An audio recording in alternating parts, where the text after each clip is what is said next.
3 օր Մովսեսն ու ժողովուրդը գնում էին անապատով։ Նրանք շոքում էին, սակայն ոչ միտեղ խմելու ջուր չկար։ Հանկարծ մի աղբյուր տեսան, մոտեցան, որ խմեն, բայց ջուրը շատ վատն էր։ Մարդիկ սկսեցին գանգատվել Մովսեսին. «Սա քո մեղքն է, դու մեզ բերեցիր այստեղ, ուրեմն դու էլ խմելու ջուր տուր»։ Մովսեսը հարցրեց Աստծուն. «Ինչ անել»։ Աստված կարգադրեց գավազանը նետել ջրի մեջ։ Մովսեսը զարմացավ, բայց արեց այնպես, ինչպես Աստված հրամայեց։ Տեղի ունեցավ հրաշք, ջուրը դարձավ քաղցրահամ և մարդիկ կարողացան խմել։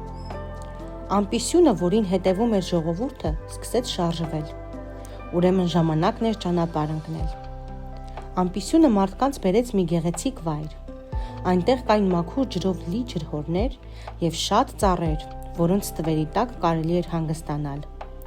Ժողովուրդը այնտեղ մնաց մի քանի օր։ Հետո ամպիսյունը մարդկանց տարավ Աստծու խոստացված երկիրը։ Որոշ ժամանակ անց ուտելիքը վերջացավ։ Մարդիկ սոված էին և կրկին սկսեցին գանգատվել Մովսեսին. «Մենք ուտել ենք ուզում, մենք քո մեղքով եկանք այստեղ»։ Մովսեսը նորից դիմեց Աստծուն։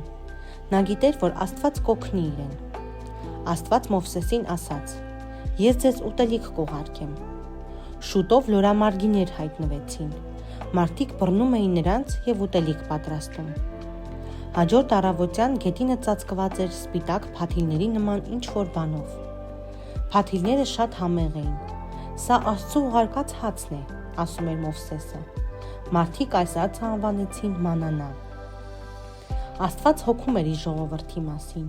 Նա միշտ մարդկանց տալիս է անհրաժեշտ քանակությամբ հաց և ջուր։